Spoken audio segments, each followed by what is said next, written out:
Okay, cool.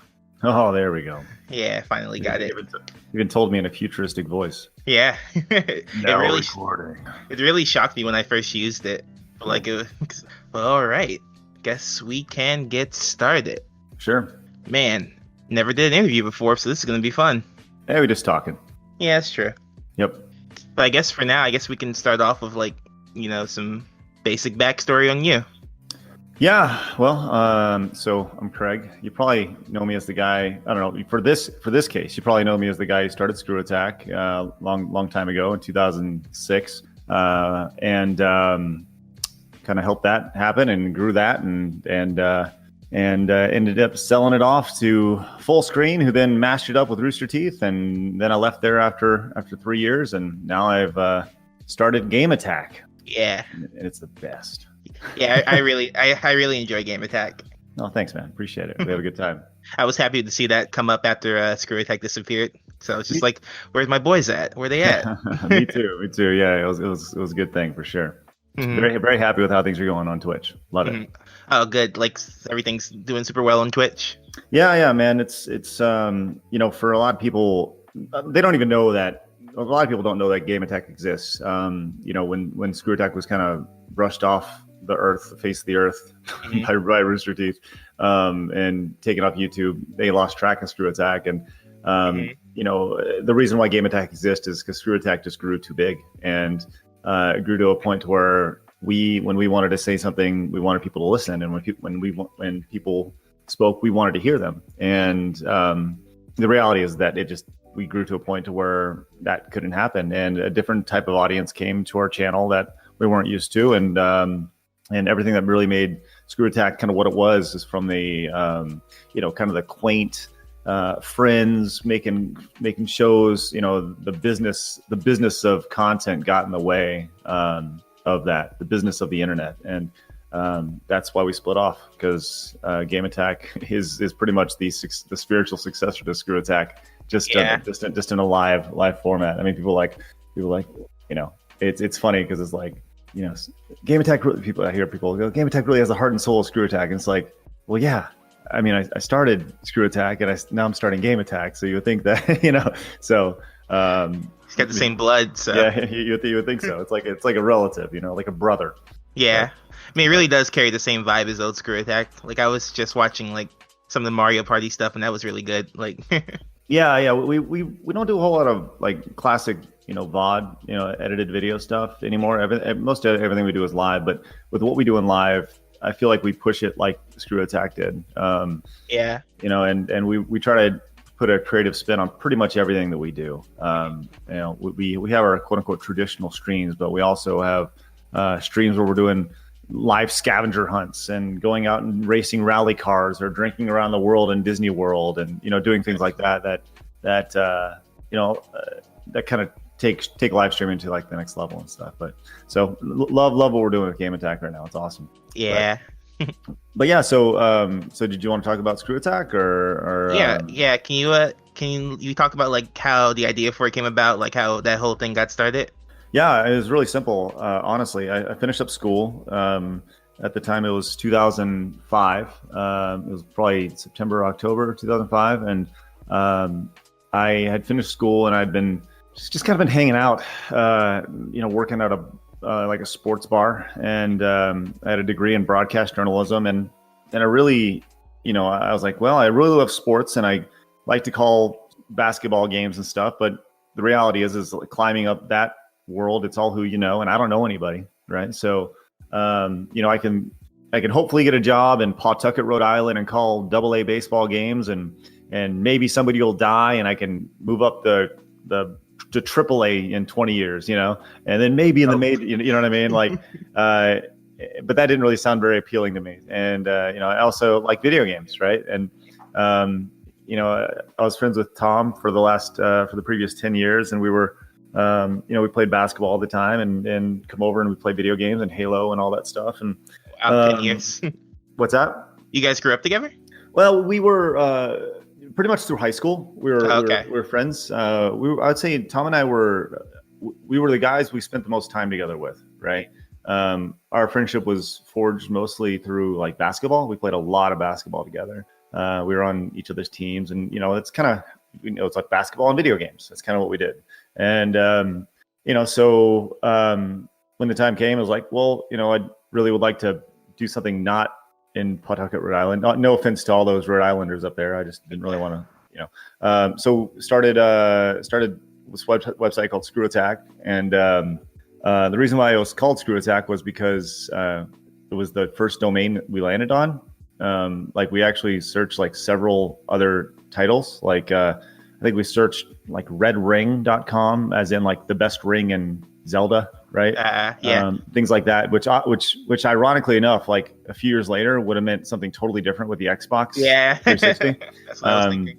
But we were thinking like, what's the best power up in these games? It was like, we're looking for things in like Mario and Zelda, and I was always a fan of Metroid, so it's like, oh, ScrewAttack. So we searched ScrewAttack, and I remember like looking on GoDaddy, and it was like, surely that's got to be taken, right? It's got to be taken. And it was like, no. I was like, oh my gosh, we got to take it. And then that was it.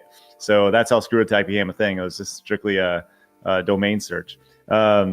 So anyways, we that happened, and we started with the podcast Side Scrollers, and that's kind of how the whole thing started. It was like, well, let's do this radio show, because I also interned on a radio station locally in Dallas, and I was like, well, I know a little bit about radio. We can kind of take this and do a show, and I feel like I can, I could be an okay personality, and we have good chemistry and stuff. So we'll do this show, and I was fond of like old school side scrollers, which is why the podcast was called Side Scrollers.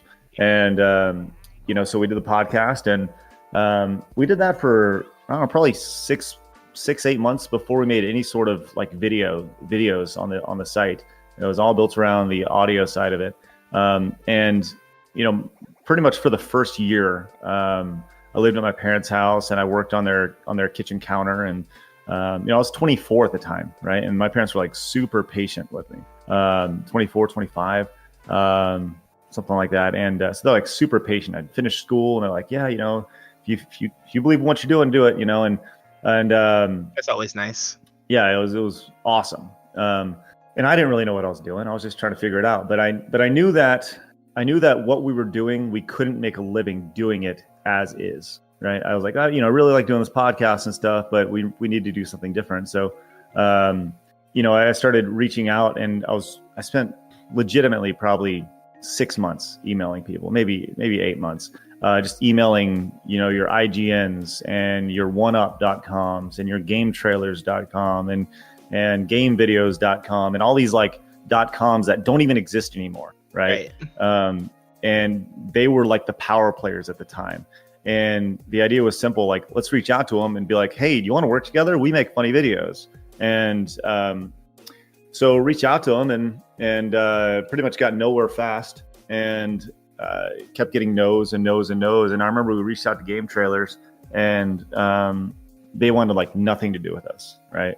Wow. And they were growing. They had just seen investment, or they just been like acquired or something. I don't quite remember the whole side of it, but I remember like the first time around, they wanted nothing to do with us. I was like, oh, it was like kind of like the tap on the head. It was like, yeah, that's sweet. Okay, now go your separate way. That's cute.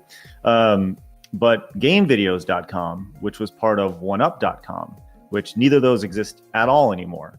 Game Videos actually gave us our first chance. They actually responded to an email, a guy named Mark McDonald, who still works in the industry, but not in the video side of the industry. He works actually in the video game side. But Mark McDonald was the first guy who gave us a chance. And he was like, well, what do you guys want to do? And I was like, let me get back to you. So at the time, it was me and Tom, and like, Liz would help out, and which was Tom's girlfriend at the time, and they later get married, yeah. And we had a buddy named Andy, so I got them all together. I was like, oh my gosh, we like this company, this Game Videos, they're interested. What should we do?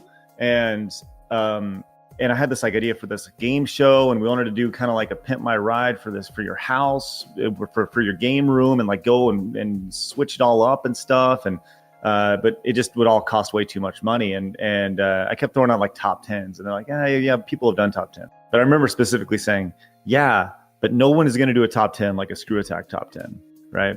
Yeah. So was like, okay, we'll do a top 10. And literally the next day, that like right after we got off that phone call, it was probably 20 minutes or something like that. And, I pretty much knew what we wanted to do like immediately, but it was just kind of like freaking out, So I spent the next literally 24 hours. I started from the second the phone call ended till the next day. I made like ScrewAttack's first top 10 list. I think it was top 10 worst ways to die, or no, it's top. I think it was top 10 worst ways to die. I think that's what it was. And it appeared on GameVideos.com. But I made the top 10 list and I brought it to Mark the next day, and I was like, "Hey, Mark, we want to do top 10 list. This is what they'd be like." And he was like, "Holy crap! Did you guys do this? Did you do this?" And I was like, "Well, yeah, we did in the last like since yesterday." He's like, "What?" And I made like all the assets for the ScrewAttack, for the top 10s and stuff, and wrote it and voiced it, and it was like in my room with a cover over my head, voicing this in a microphone and stuff, making there's no reverb and stuff. Captured all the gameplay and stuff, and went out, got a capture device at the time, and just learned how to do it like on the fly, and edited it, and it was like I brought it to him the next day, and he was like, "Oh my gosh, awesome!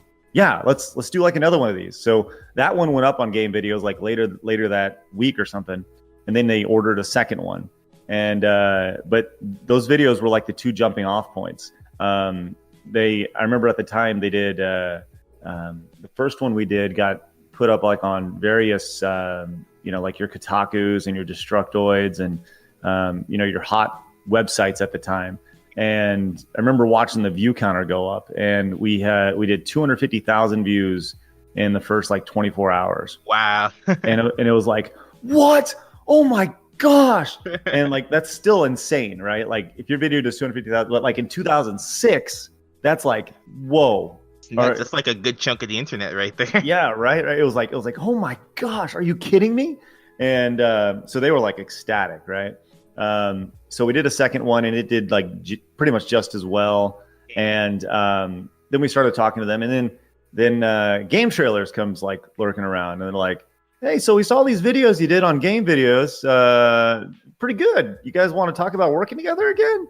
And so the tables turned. The table flipped a little bit, right? And so Game Videos is like, our Game Trailers like, "You guys want to talk about working?" And I was like, "Hey, Mark, Game Trailers is interested in working with us."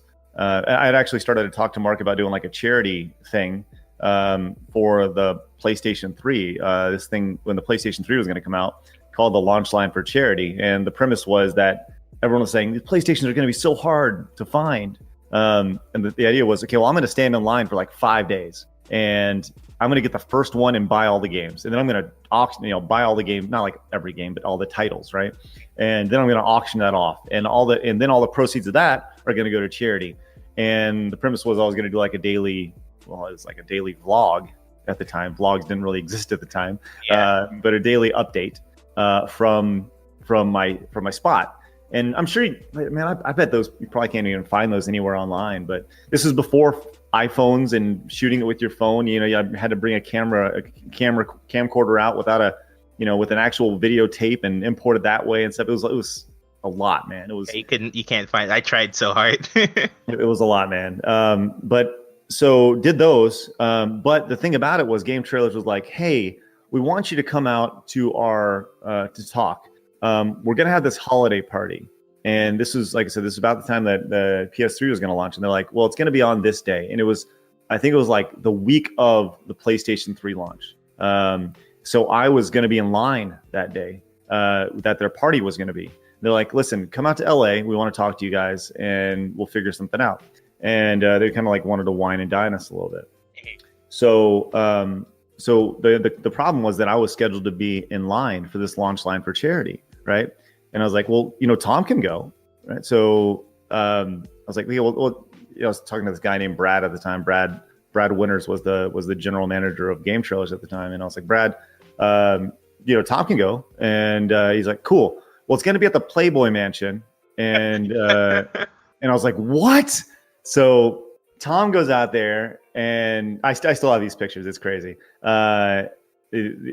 He goes out there, and he's talks to them, and really what comes out of it is like, yeah, we want to work with you. That's about it. And then that's pretty much, that was all. It was just like a big like wine and dine thing. Yeah, it's pretty much nothing was accomplished by going to it. It was just like Tom just got to see some boobies. Really, that's pretty much it, right? But I'm sitting there like in the not a bad day. Yeah, right. And he got to go to the Playboy Mansion. Like it's one of those bucket list things, right? While I'm like freezing my balls off, like outside waiting for this PlayStation 3 to launch, right? So anyways, get down to the launch line, and I like negotiate with Game Trailers, like our first real deal to work with them. And that's, at that time we had started to work with James, on ScrewAttack.com, angry video game or angry Nintendo nerd at the time. And we had started to kind of flush out the people we wanted to work with, because, the premise was ScrewAttack.com was we wanted to have a reason for people to come back to our site every day. And so our tagline was something original every day.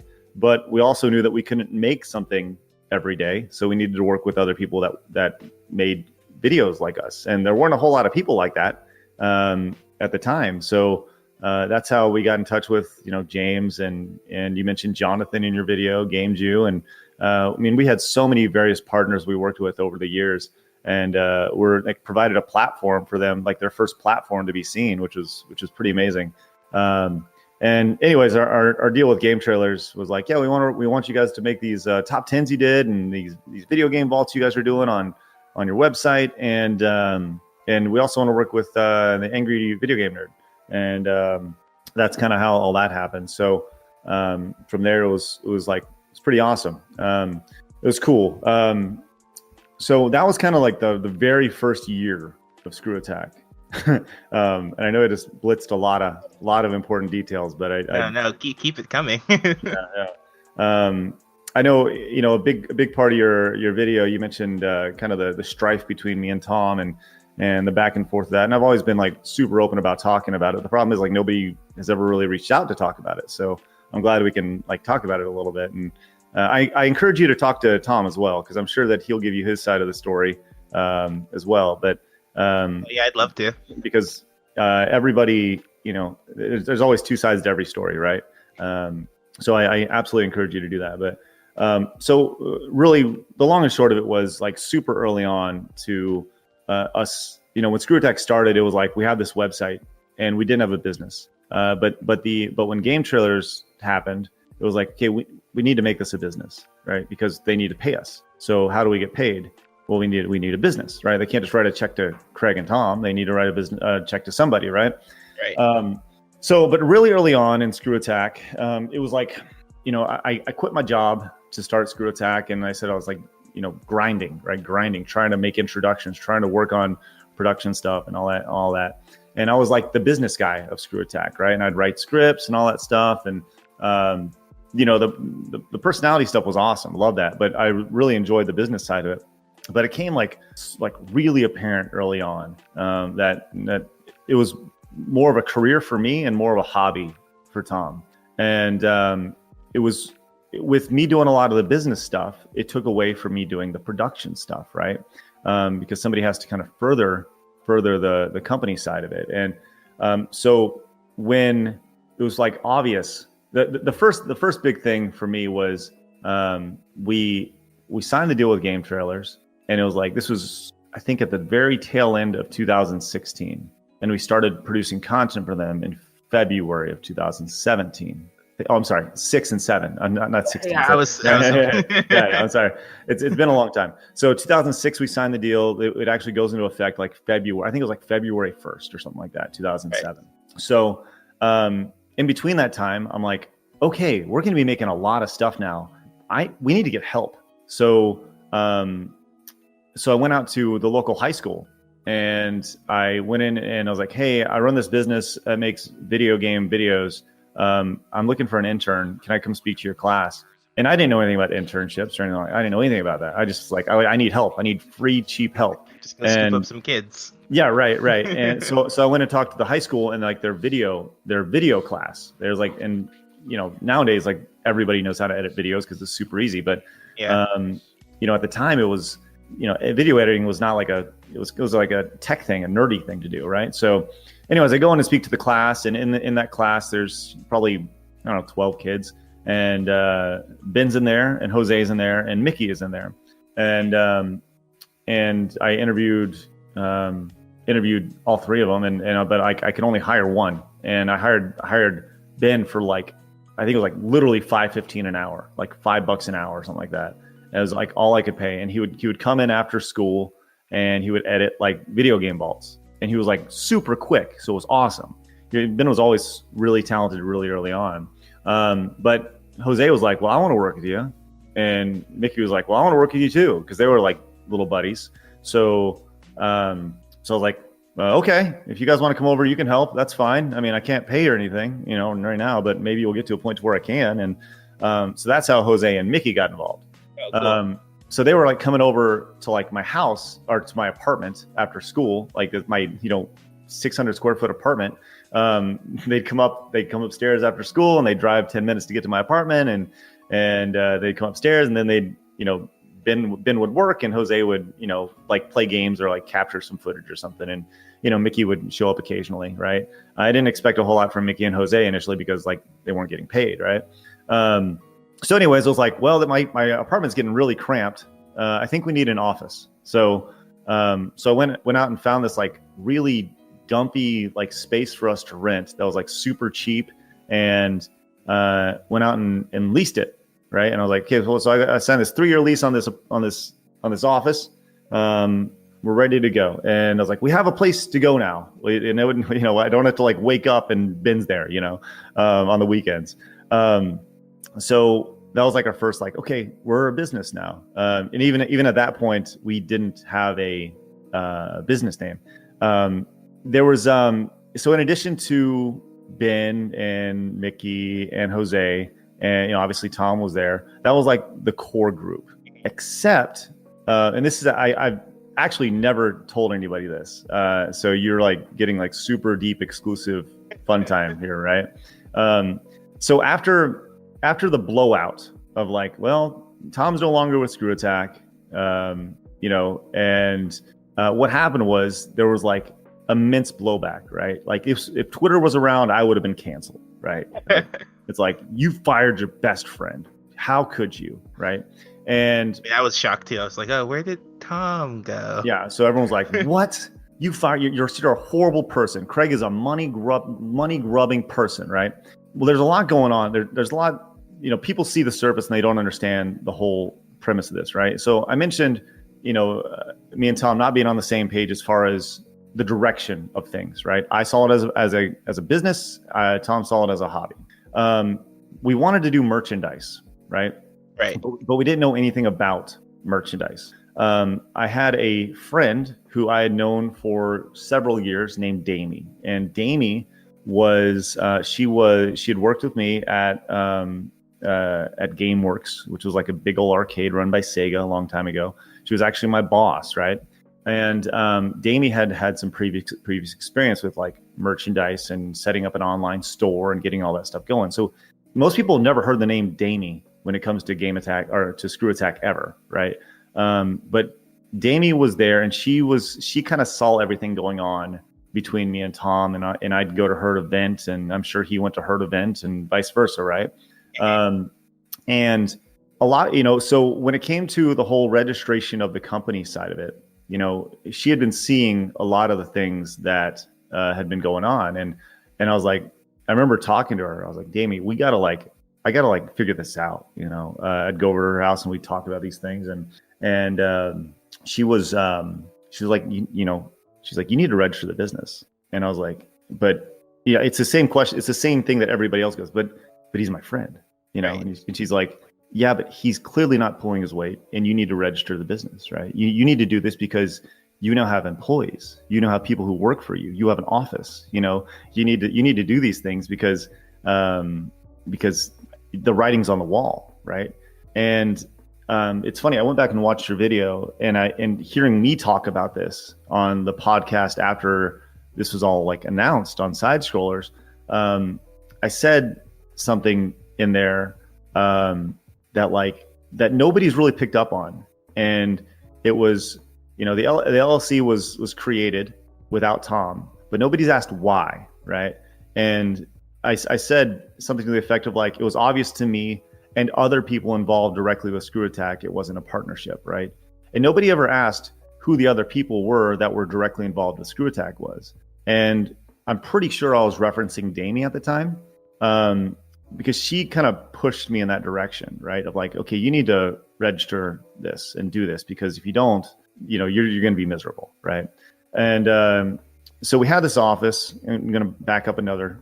I know I'm talking all over the place because this is 14 years ago now, right? So, so go back to the office, right? And I had leased this office, so we had a place to go. And I remember using AOL Instant Messenger to Right. that's how me and Tom would talk to each other, right? I'd get on my Mac, and I was like, hey, you come into the office today?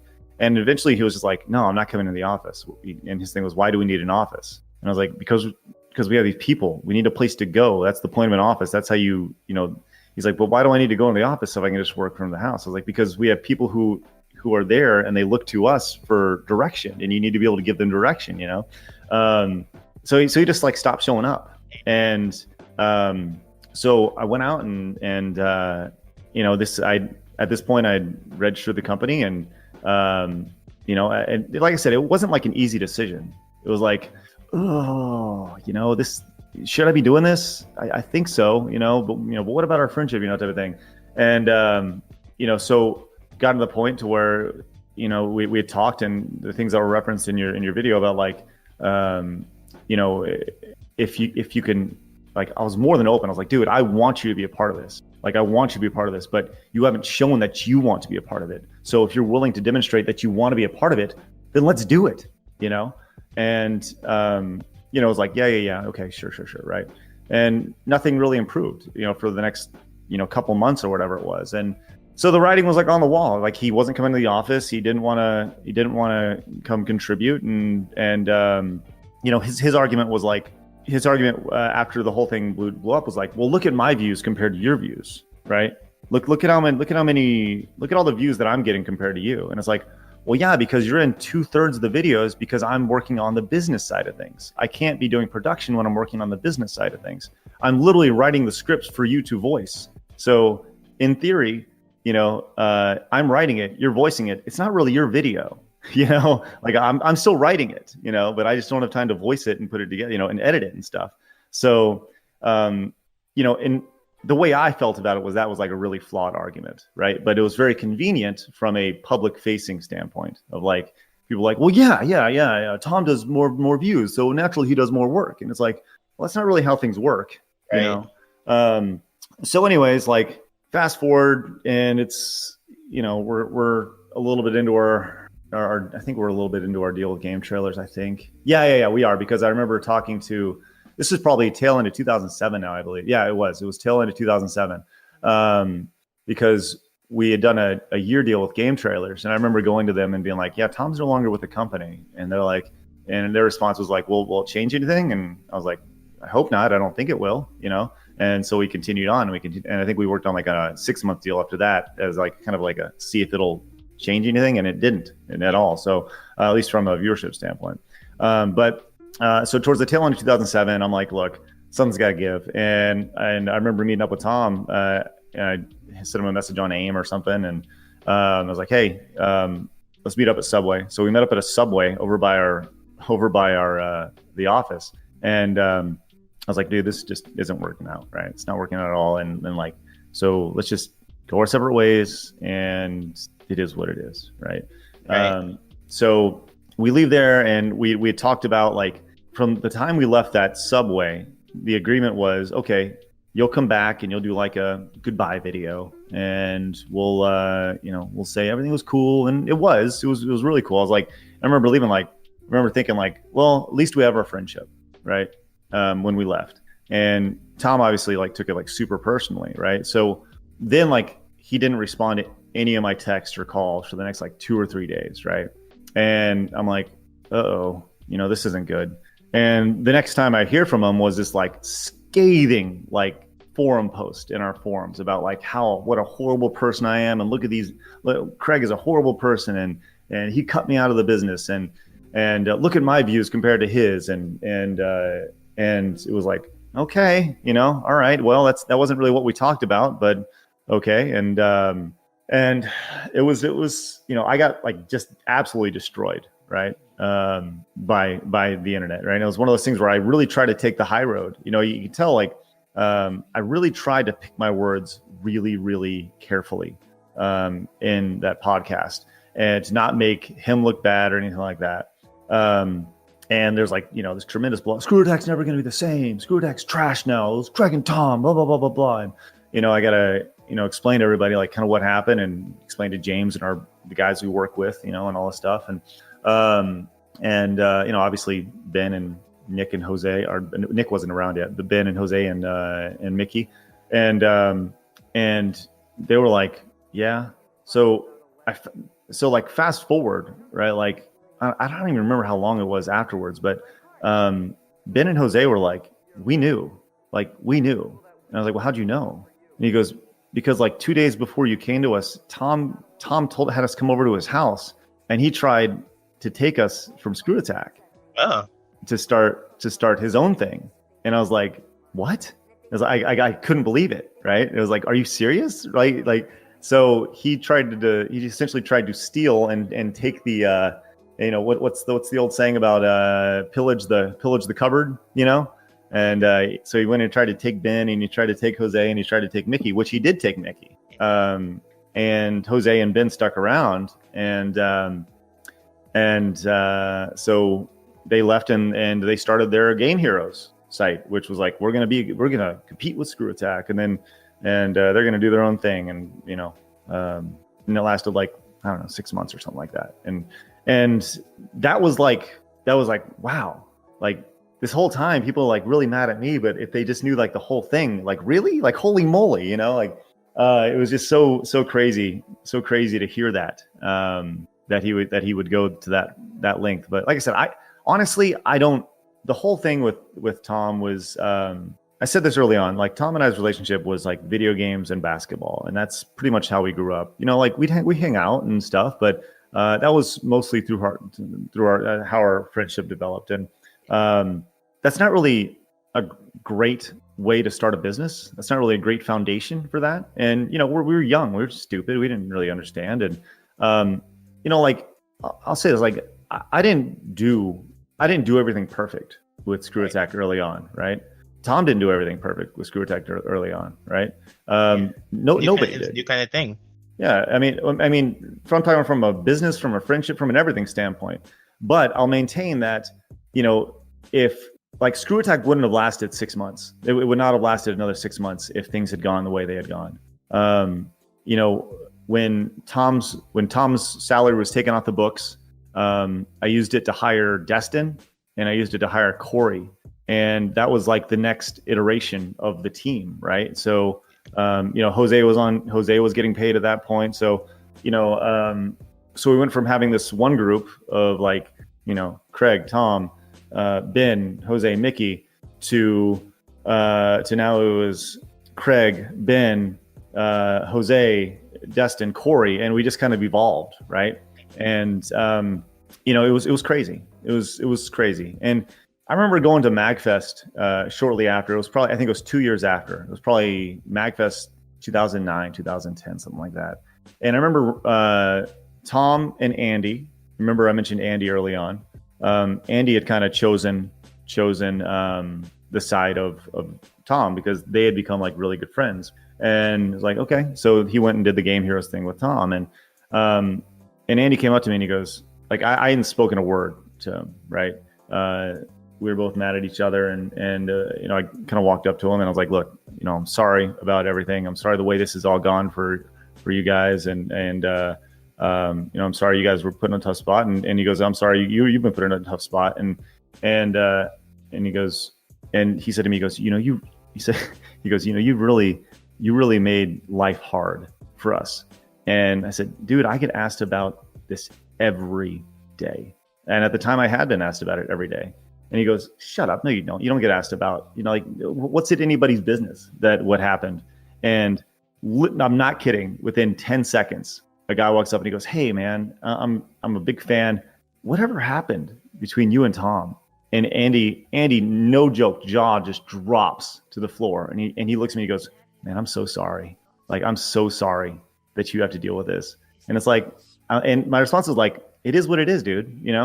Like, it is what it is. We all made the bed, so you make the bed, you lie in it, and it just is what it is. So, it was the early days, and it was like, I think it would make like such a great documentary, because the history of ScrewAttack is like this history of like, best friends, and then there's ups and downs, and there's there's a story. I mean, there's a full story there, and I'm not saying it's like a Last Dance 10 part series or anything like that, but there's a lot there, and there's a lot of inside stories. And the thing about it though that really like drove me crazy about the whole thing was, I mentioned Damie, and Damie being this driving force, and to like my decision to register the company.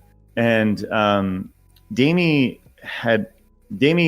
and I were more than friends at the time. Not really more than friends, but not an item, right? If that made sense. We were, out of respect for my wife and kids right now, I'm not going to go into further detail. But yeah, I get you. but I really made it clear. I was like, I really have no interest in being anything more than that, right? And that really upset her. And like, I was just being like honest, I was like, I really just don't have any interest in being anything more than that. And she just flipped. She flipped on me, and she was like, screw you, blah blah blah blah blah. And I think that's the craziest thing about it, is that like, the person who was like driving, my decision with this company, if you were to go to her and talk to her about it now, she'd be like, man, screw that guy, or probably. And honestly, it was all just like, it was like a romantic thing gone wrong, which I think everybody's been through. So, yeah. So it's crazy. Like I said, there's so many ups and downs and trials and tribulations and all that stuff. And that's just like the first year, right? like, yeah. like that was just the first year of ScrewAttack. And after that, like, man, things go crazy. We continued our deal with game trailers, and you mentioned like, millions of views. Over the course of our contract with game trailers, ScrewAttack did 4 billion views of our content. 4 billion? 4 billion views on their website. That's more, no one makes that amount of views like nowadays. Like, yeah, right. Wow. Like, and we certainly didn't understand it. We didn't understand what we were doing at the time.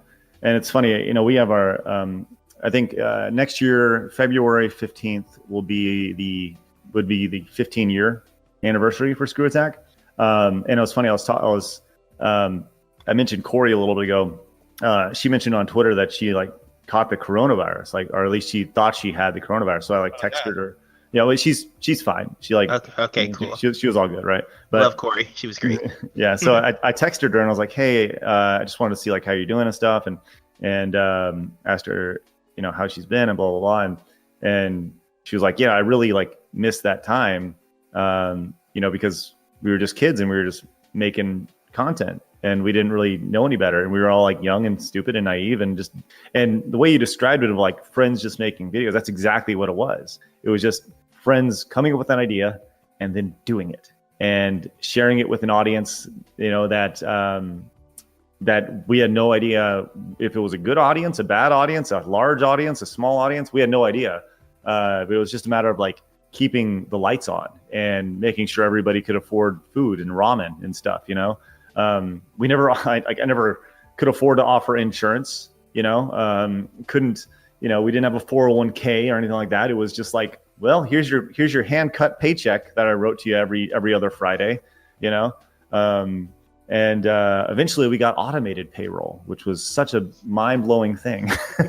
But yeah, it was very mom and pop, and it was super fun. So, we grew and we progressed, and we started the, working with game trailers allowed us to try other things. And I remember, you mentioned the Iron Man of gaming in there. And that was just like that's how Chad got involved.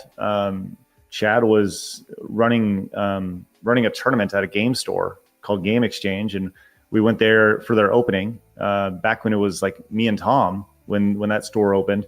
And when the after Tom had left, I was like, well, I want to do this gaming tournament, but I need somebody to run it. So I went back to the game store and I was like, you're a pretty cool guy. You want to run this game store or run this gaming tournament? And he's like, yeah. So that's how Chad got involved, right? And it was like this slow drip of like how people got involved. And Nick got involved because Ben knew him, and it was all like, well, I know this guy, so what do you think about him? And okay, sure, why not? And that was kind of the drip down process. And then the Iron Man became SGC, which SGC, like, I was flying back from PAX West. I guess it was PAX, Seattle, or just PAX at the time. And I remember thinking, like, we can do that. Like, we should do that. And that's how SGC happened, was like, yeah, we should do that. And then that was it. And then we just did it. Right. So, it was fun, man. We did a lot of really fun, amazing things for a bunch of like kids who really had no business doing it. We were just all like ambitious, and we wanted to try things and do things. And if it worked, cool. If it didn't, well, figure it out. It wasn't like, I think that was the thing that was the most eye-opening experience for me. Cause it was, I'll get to Rooster Teeth in a minute, but as we grew and we worked with game trailers and the internet changed and we started working with other companies, we had, worked with like Revision 3 and started making content for folks like that. And we started producing more content for people that, outside of just our website.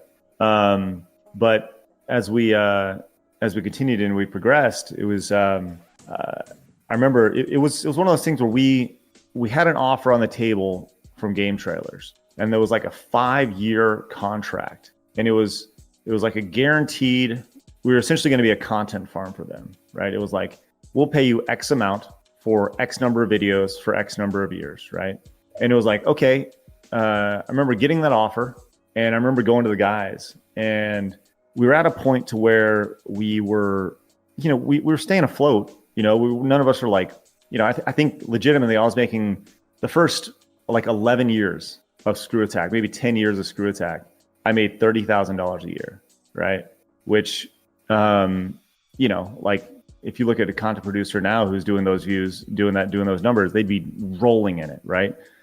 But all the money that we made was put into, I put into everything else in the company, right? It was hiring other people. It was, at one time we had a staff of like 14 people, and, we had like one summer we had like 3 interns and we had like 11, 12 people on staff, and we're doing hard news every day and live streaming in 2008 through a VCR. And it was nuts. Right.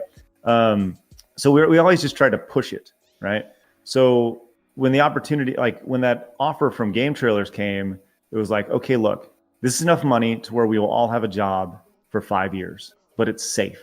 And I remember like I essentially called a meeting, and we went to Wendy's, and we all went to this Wendy's, and we all got a bunch of food. And then I explained it to everybody. I was like, look, we have an opportunity here to work with game trailers for the next 5 years. And we would essentially make content. And honestly, it would be pretty boring because it's the same shows that we've been doing. And there's not a whole lot of opportunity growth, but we all have a job, right?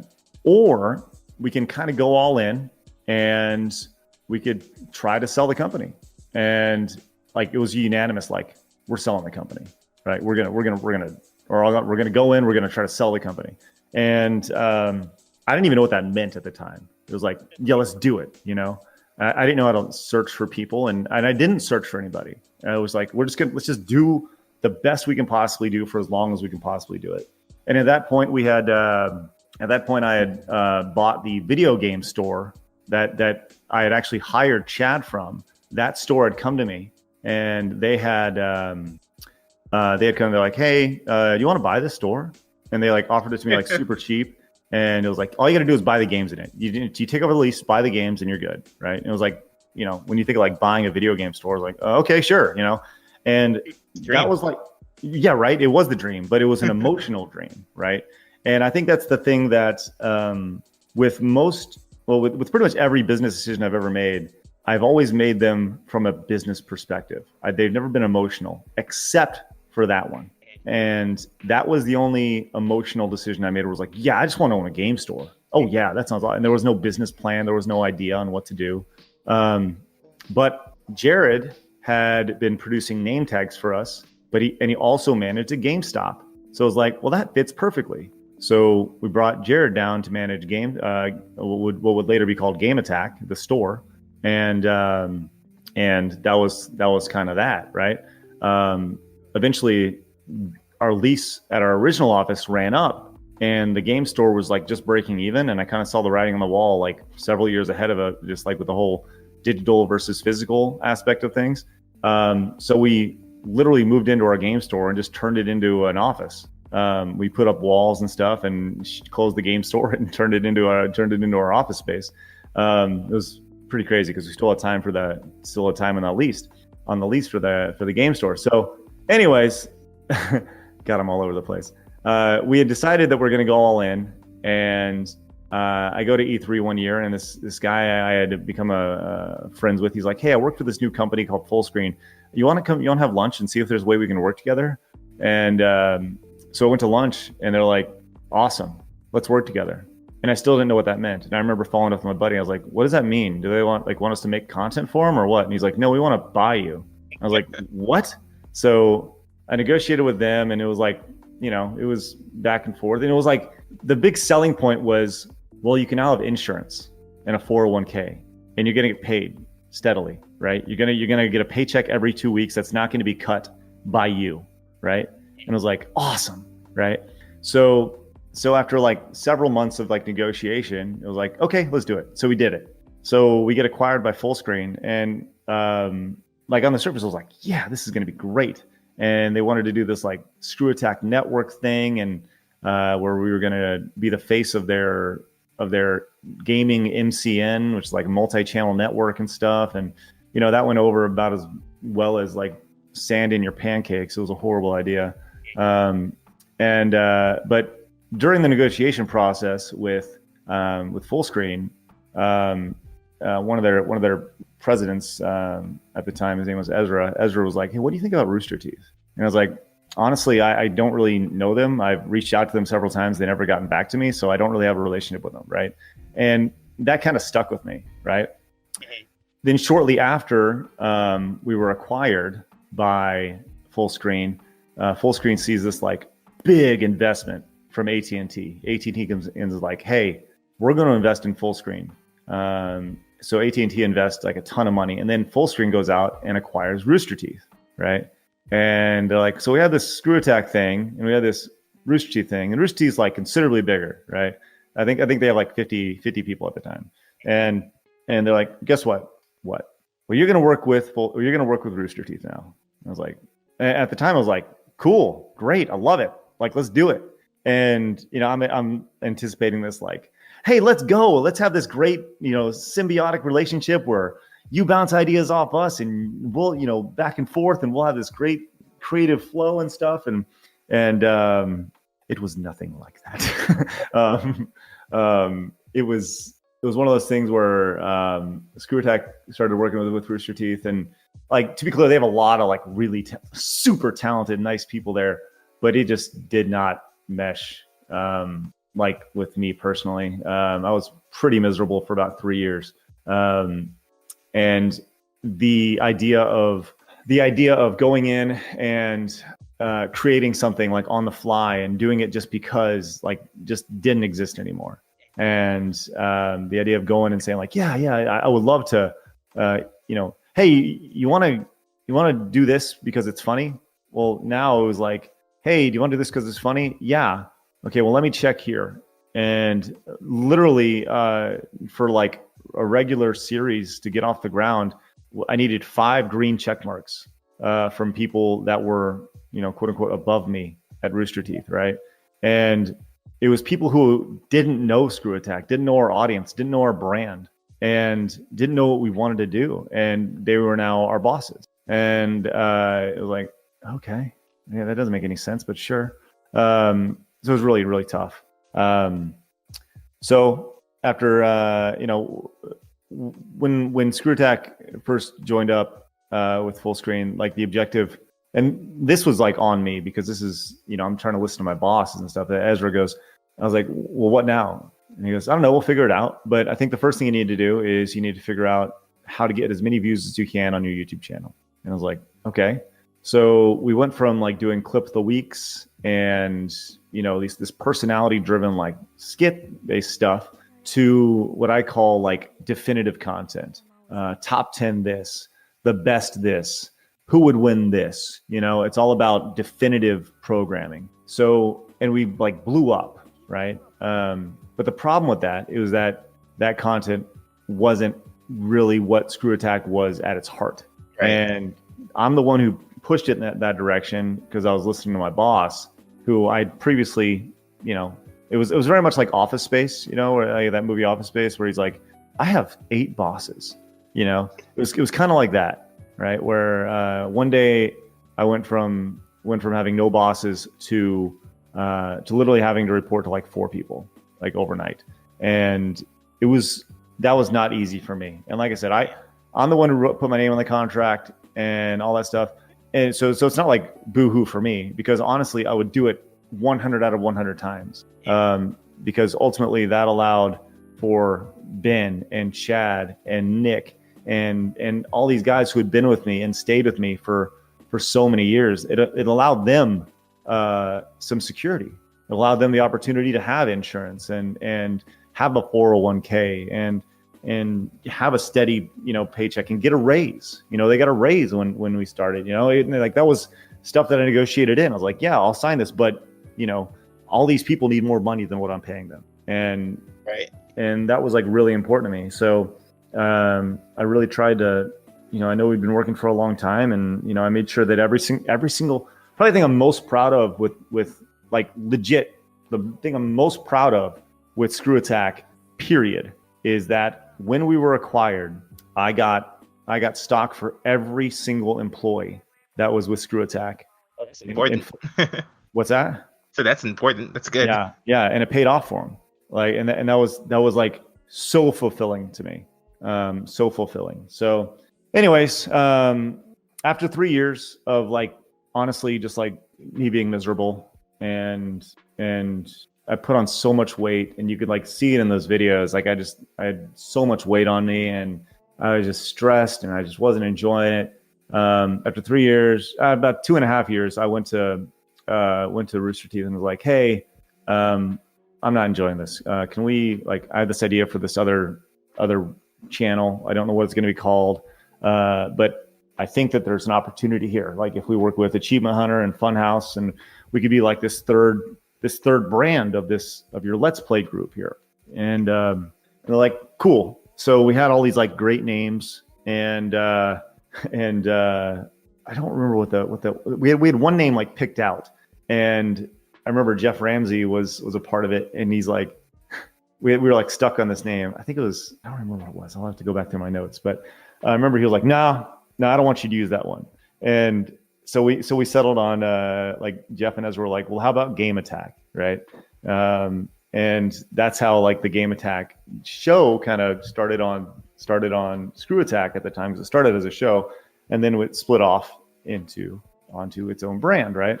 But it later turned out that Jeff, and I don't blame him for this or anything, I just thought it was funny. Jeff didn't want us to use that name because he wanted to use it for something later on down the line. Because I was like, all right, dude, kind of backhanded, but all right, it's fine. I get it. I just thought it was funny now, like looking back on it. Yeah, so we started Game Attack, and then about 6 months later, we were, my contract was up, and I was ready to get out, and everyone for ScrewAttack was going to move down to Austin because our lease was up in Dallas, and I was like, cool. All right, well, we're going to leave now. And that's kind of how it happened. That's how we split, and that's how we went independent. And, Rooster Teeth was nice enough to essentially lease us the name Game Attack for 2 years. There were some stipulations and such attached to that, but they let us keep the brand, and that allowed us to, I guess, maintain some identity, as we left, and it was good. So we're now, like, literally this Friday is Game Attack's 3-year birthday, and the last 3 years have been, it's like black and white compared to the previous 3 years. I've had so much fun, and I've loved it. So there's my career for your one question. It's great because I had all these bullet points like laid out, and you kind of like knocked them out one by one as you. Well, go through and ask it. Sorry, I literally, you're like, so tell me about ScrewAttack. 2 days later. But yeah, feel free to fire anything away, man. Sorry. Well, I guess if we're going back to like the Tom stuff, like how are you guys doing now? Like, last time I saw him was probably, I don't know, 3-4 years ago. He started working at a pizza chain locally here, and I think him and his buddy, they I mentioned Andy's brother Joey, or Joe.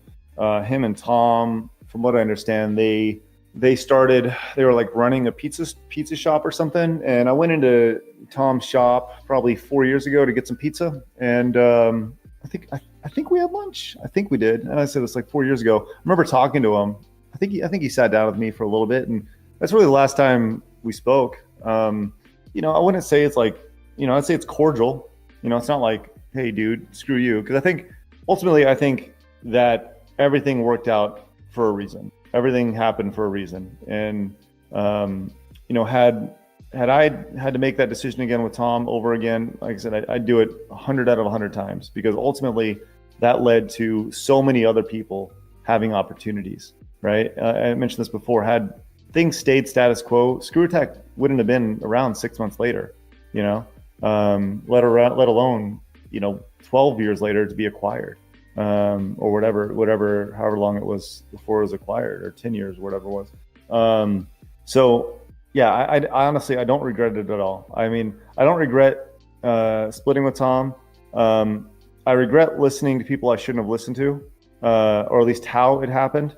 But I certainly feel that the right decision was made along there. So yeah, seems like a lot of stuff worked out for a lot of people. I mean, I don't know. I guess my thought is like kind of the proof's in the pudding, right? Like ScrewAttack was around for a long time, yeah. and those who split weren't.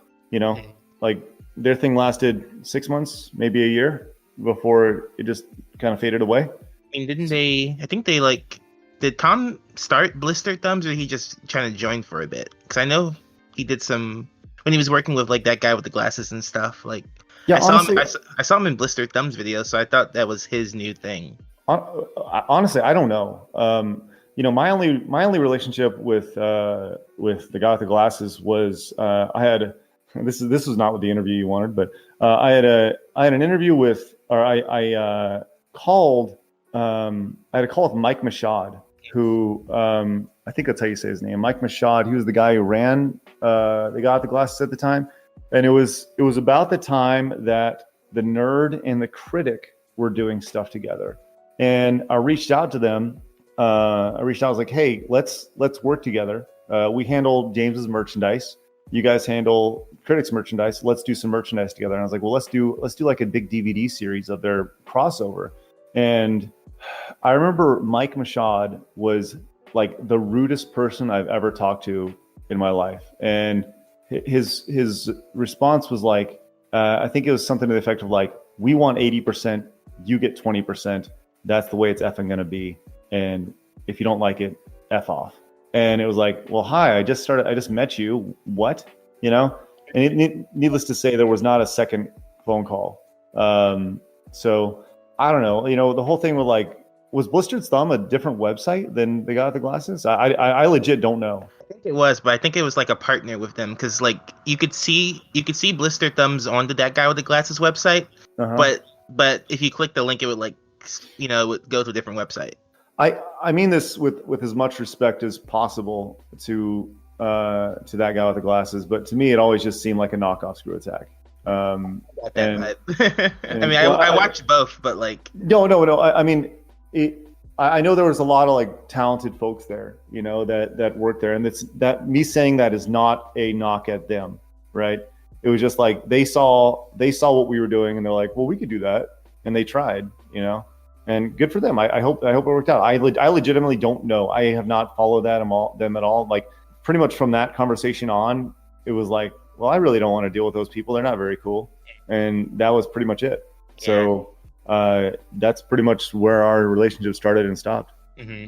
So, but like, I guess for like my next thing, mm-hmm.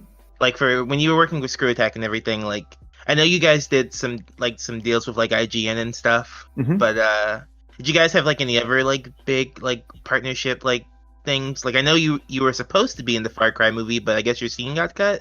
Yeah. So, super early on, we did this. Uwe Boll was like enemy number one. Like him and Jack Thompson at the time were like, for gamers, they were the guys that we were like, Uwe Boll's ruining all the video games with his movies. And Jack Thompson was like, he's a lawyer who wants to stop video games. And like, those are two guys from that time that were like, you know, they were enemy number one as far as the gamers, right? But we thought to ourselves, like, it'd be really funny to be in an Uwe Boll movie, right? So, so I emailed him and I was like, hey, you know, I run this site. Can we come up and be extras in your movie? And he's like, if you be here, absolutely. If you get here, absolutely. And we essentially, I was like, what? Are you kidding me? So we turned to I remember talking about it on Side Scrollers, I was like, yeah, so we have this opportunity. And we essentially did like a little crowdfunding thing. Like before crowdfunding was a thing, we said like, if you can just pay for, like, we can't afford to go up there. We can't afford to buy tickets. I think it was like $300-400 a ticket or something like that. And we're like, if you can just like, we asked our audience, like, can you foot us the bill? Like, if you can cover like $800, like we'll get up there and we'd love to be in this movie. And people like donated to our PayPal, and they gave us like, I think it was like $1,200-1,300. And I was like, whoa, amazing. And so we went up there and we did it. We did like some vlog, or I guess vlogs. I guess that's what they'd be called now. Yeah. We did some videos from like the set, and took some pictures and stuff. And I remember the process. Like it was shot up in Vancouver. It was my first time up in Canada, and during the process, like the shooting process, there was a lot of like standing around, and we pretty much just hung out at the craft table, like where they have all the food, and just ate food all day. And then they're like, okay, it's time to film this scene. And we were supposed to be scientists, and we were like, you know, like when you watch a movie and there's a guy who like brings something, like there's an establishing shot of a guy bringing something to somebody else, and the camera just continues to pass on through them or something like that. There's supposed to be a scene where I think I was bringing a like a clipboard over to Tom, and the camera was going to start on me, and then like I was going to be an establishing shot on me, and then I was going to bring it to Tom, and then it was going to go over to like the lead actor who was talking to somebody, right? Oh wow! And you were going to be featured extras. Yeah, right, yeah. But on I got to be honest, I've actually never seen the movie. I've seen clips. Yeah, you're not missing much. Yeah, I've just been told that we've been cut. I've never actually seen the movie, which, you know, cool, whatever, you know. So, yeah, it was a cool experience. First time on like a real movie set, and we did I remember doing an interview with Uwe Boll, and I was like, this guy's pretty freaking cool. You know, I was like, everybody hates him. Why does everybody hate him? I don't understand. So it was neat. It was a cool experience. So. Are there any ever like brand deals? Maybe like a few sponsorships or anything? No, this is really like the thing about what we were doing at the time was there wasn't really, it's not like now where there's like, hey, G Fuel is here and they want to sponsor you, or this chair company, or, you know, gaming wasn't what it is today. It's not like this hotbed of like sponsorships. You know, when we were making videos, YouTube wasn't even what YouTube is today. Yeah. Like, you know, YouTube was a place when we started. YouTube was a place where you found like cat videos and guys getting hit in the balls, you know? So YouTube literally wasn't even a source for us. It was like giving away your videos for free. And we wanted people to go to our website because websites were still a thing then. Right. So we didn't start using YouTube till like years later. So But let's see, we worked with IGN, we worked with this company called Revision 3, we worked with Game Trailers. God, there was quite a few. We worked with a lot of really cool companies. I'm sure I have a list somewhere. But yeah, it was fun, man. We did a lot of really neat things. Probably the stuff that I really was most proud of was when we worked with game companies to like debut their games at SGC, or the Iron Man of Gaming, because that was always the hook with like the Iron Man tournament, because the Iron Man happened. The Iron Man tournament was fascinating because not many people competed in it, but it always had a major impact on the events that we did, because it was always the last thing that was at the event. When we had SGC, I always wanted to end that event with a bang. It was always like, if we ever do a live event, I want people leaving that event like emotionally spent, and then it just ends, right? Like I want the program to be the best, then just stop it and be like, have a good day. We'll see you next year. So we'd always put the Iron Man of Gaming finals at the end of our SGCs. And one year we had like Sonic the Hedgehog 4, when like that was like super hype. We unveiled that game first time in public. Like Sega came down and brought the game with them and kept it on site. And we unveiled like a Guitar Hero game. We did Killer Instinct in 2013 or something. Like, and the Killer Instinct one, like that was announced, and then like 2 weeks later, it was at Iron Man. That's great. Which was crazy. It was announced. I remember it was announced at E3, and then I was at E3, watched the trailer for that, wigged out, like freaked out. I was in the media room, and I'm like, "What? Oh my gosh!" Then I immediately was like, "What if we got this for Iron Man?" And that was like my goal. I like dropped everything I was doing at E3 and went immediately to, who do I need to talk to? How can I make this happen? Let's do it. And that year we actually unveiled DuckTales Remastered and Killer Instinct, because Killer Instinct, we had DuckTales Remastered ready to go, but Killer Instinct was just too amazing. So those are the things I think that I was like most proud of, just like having this amazing, like, whoa, that's so great moment at the end of our events. That was pretty awesome. That's super cool that you got a chance to do something like that. It was very, very neat. The thing about Killer Instinct, which was the coolest thing about it, was I didn't tell anybody on the team either.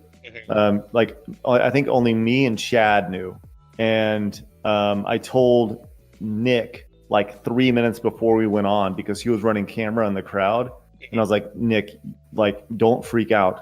We're about to show Killer Instinct, but I need you to get good shots, people in the crowd. And the only reason I told him was so he wouldn't freak out, and he would get his freaking out of the way. So yeah, that was cool. It's like keeping this really amazing secret. So let's see. Like I know you mentioned a lot about like the homegrown like vibe you guys put out and everything. Like what was your favorite series? Like what was your baby? Like what was?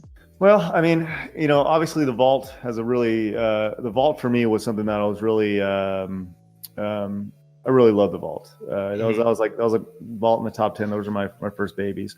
But just from a sheer fun standpoint, the clip of the week will always be like my absolute favorite. Just being in those things and making these stupid skits, and the turnaround for those was so fast. Those would go up on Saturdays, and we would start the production like literally Friday afternoon, right? We would, it was like clip of the week tomorrow. Oh crap, what do we do? And that's how it all started. And we'd essentially conceptualize the whole thing, shoot it, edit it, and have it up to go the following morning, and that was always super fun because it really stretched you like from a creative standpoint. It was really neat. Cool. This one's more of like a personal question for me. Sure. Like regarding the series, like one of my favorite things you guys ever did was Captain S. Oh yeah. And like I'd really love to know like how that started happening, like the production of that, and like where did it go? Yeah, it's funny. So Captain S was such a fun show. Now, admittedly, I didn't have anything to do with like the creative aspect of that. That was done by some super talented folks called PBC Productions up in New York. Brett and those guys up there, they were so good. So they came to me and they're like, hey, we got this show. Would you like to, have it on ScrewAttack? And I saw the first step and I was like, whoa, yes, absolutely. Blowing my mind. Loved everything about it.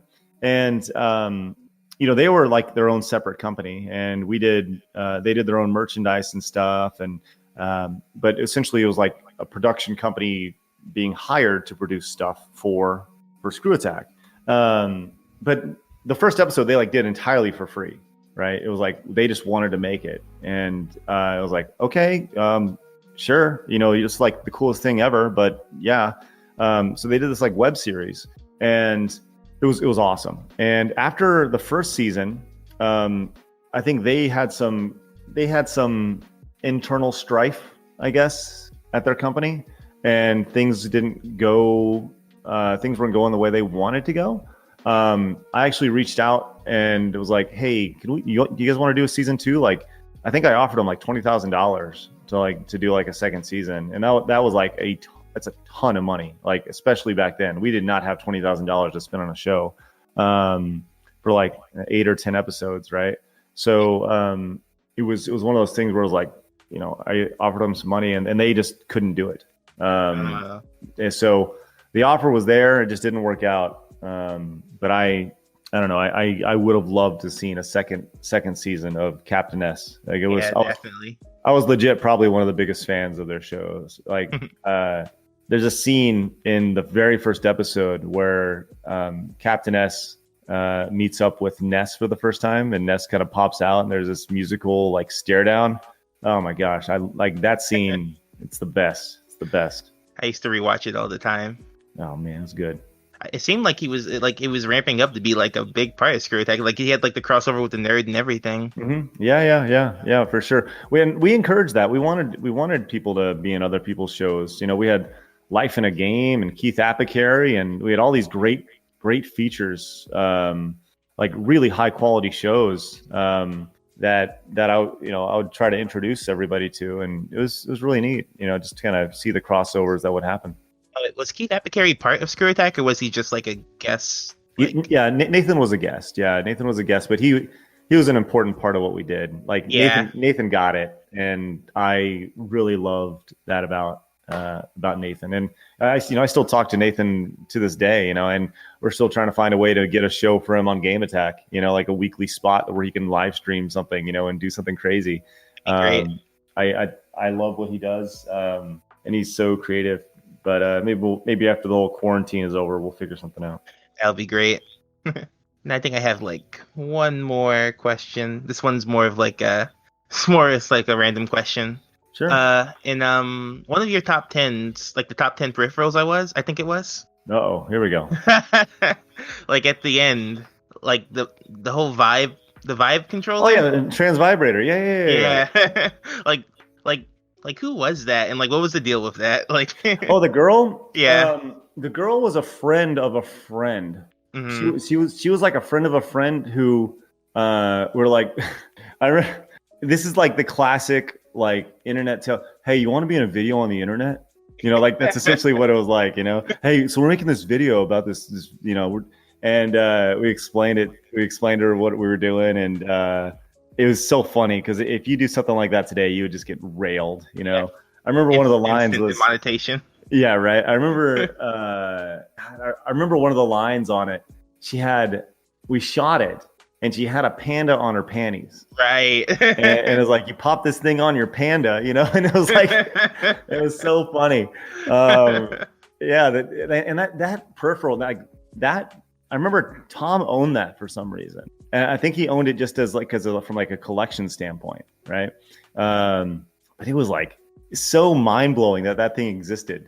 Right. And I think was that with Rez? Was Rez the game we showed? Yeah, it was Rez. Did it just? I thought it only worked with Rez. Or did it work with more games? Yeah, I don't recall. Like I said, it's been forever, but I do very much remember that. It's funny. There's a lot of videos that I don't remember. People will be like, "Do you remember this?" And I'm like, "No, I don't." But That one I absolutely do. I absolutely do.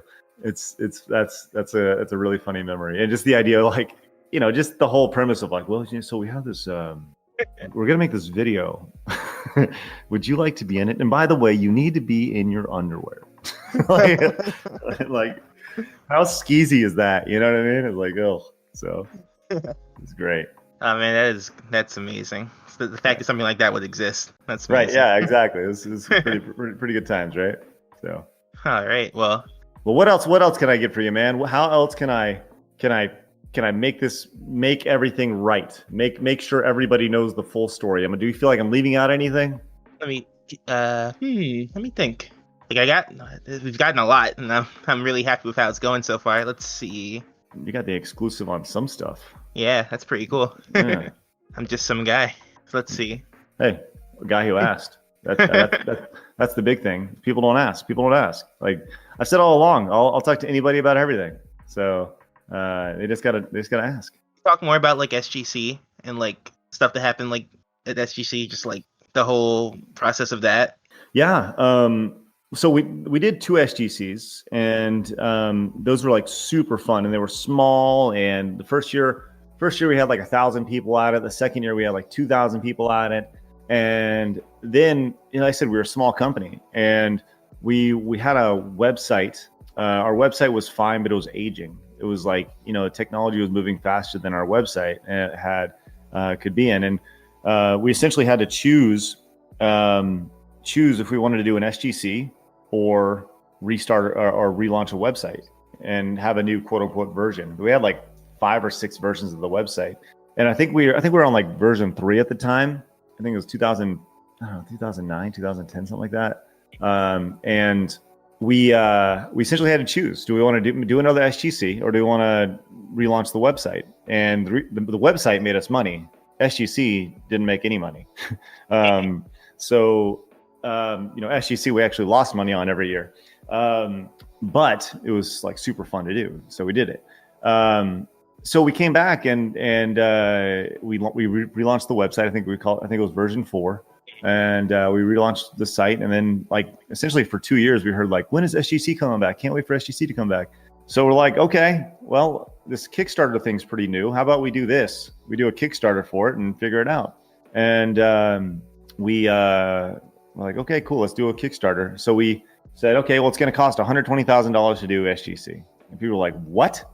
And like, people don't really understand how much it costs to actually produce an event, with travel and security and room rentals and AV equipment and everything that goes along with that. There's a ton of cost, and insurance and stuff.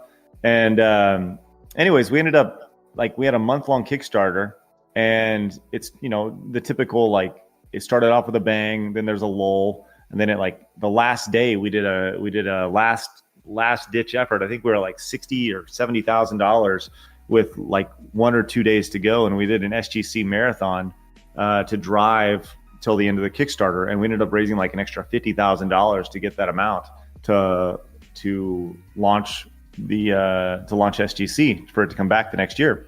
So we did that, and it was awesome. It was great. Came back, and guess what? We lost money on that SGC as well.